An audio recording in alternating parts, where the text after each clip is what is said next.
Alex woke up every morning before the alarm rang, not because of energy or excitement, but because his mind never truly rested.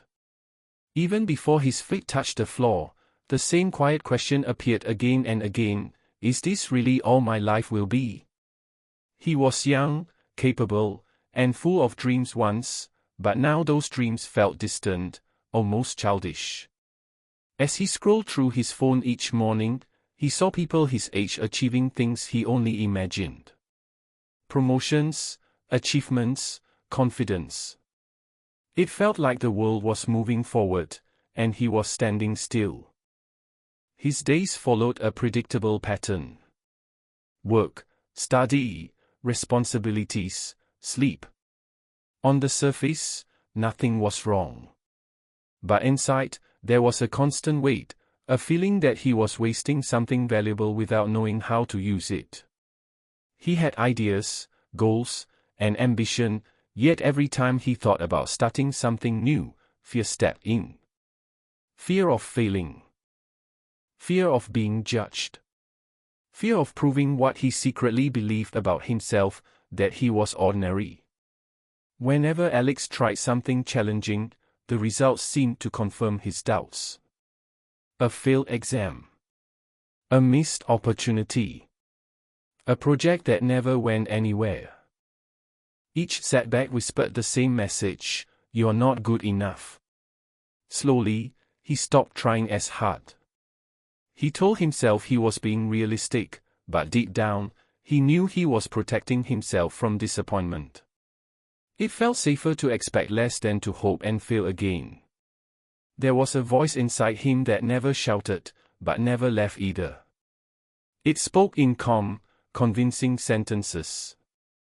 Some people are meant to succeed, it said. Others are meant to watch. Alex believed it. He believed talent was something you were born with, and confidence was something other people had. He told himself that if he truly had potential, it would have shown by now.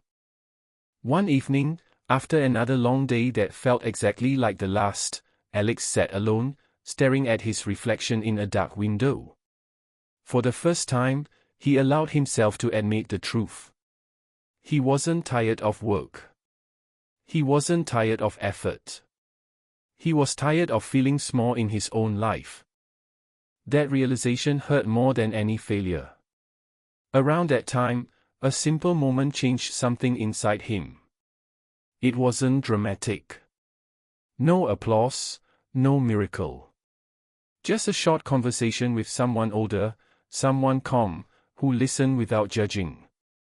When Alex spoke about feeling stuck, the person asked a simple question: what if your potential is still asleep because you've never truly tested it? The words stayed with him. That night, Alex couldn't sleep. The idea felt uncomfortable but powerful. What if the problem wasn't that he lacked ability, but that he had stopped believing effort mattered? What if the limits he feared were ones he had built himself? For the first time in a long while, his doubt was challenged. And in that quiet moment, a small spark appeared. Not confidence. Not certainty. Just a fragile thought that whispered, maybe there is more inside me than I've allowed myself to see. The next morning, nothing in Alex's world had changed, yet something inside him felt different. The fear was still there, the doubt still whispered, but it no longer controlled every thought. Instead of waiting to feel confident, Alex made a simple decision to act anyway. It was not a dramatic promise or a sudden burst of motivation. It was a quiet choice to try, even if he failed again.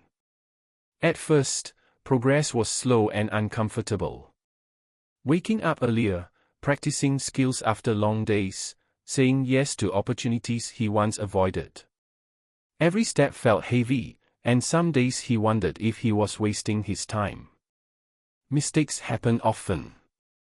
Results came late. But something important was changing. Each small effort weakened the voice that once told him to stop. Effort became proof that he was no longer hiding from himself. There were moments when Alex almost gave up. Old habits returned on difficult days, especially when others seemed to move faster or succeed more easily. But instead of quitting, he paused and reflected. He began to understand that growth was not about being better than others. It was about becoming stronger than the version of himself who was too afraid to try. That realization brought him peace. Slowly, Alex noticed a shift. His confidence did not arrive loudly. It came quietly, through discipline and consistency. He trusted himself more because he kept promises to himself. Even when outcomes were uncertain, his effort felt meaningful. Failure no longer felt like proof of weakness. It became part of the process, something to learn from rather than escape. One day, Alex faced a challenge that once would have terrified him. His hands shook, his heart raced, but he stepped forward anyway. Not because he believed he would win, but because he refused to let fear decide for him. When the moment passed, the result mattered less than the fact that he showed up. In that moment, he realized something powerful. Courage was not the absence of fear. It was movement despite fear. The voice inside him changed. It no longer said, "You can't." It asked, "What can you learn from this?" That shift transformed everything. Alex understood that potential is not something you discover overnight. It is something you awaken through action, patience, and belief. Every effort, no matter how small, added strength to who he was becoming. Alex did not become perfect. Life did not suddenly become easy. But he became awake. Awake to his choices. Awake to his responsibility. Awake to the truth that no one else could live his life for him. The same path he once avoided became the road that shaped him. And that is the lesson. Potential is not reserved for the lucky or the gifted. It belongs to those who are willing to try, fail, and try again. If you are waiting for confidence to begin, you will wait forever. Begin first. Act first. Your potential is already within you, waiting for the moment you decide to rise.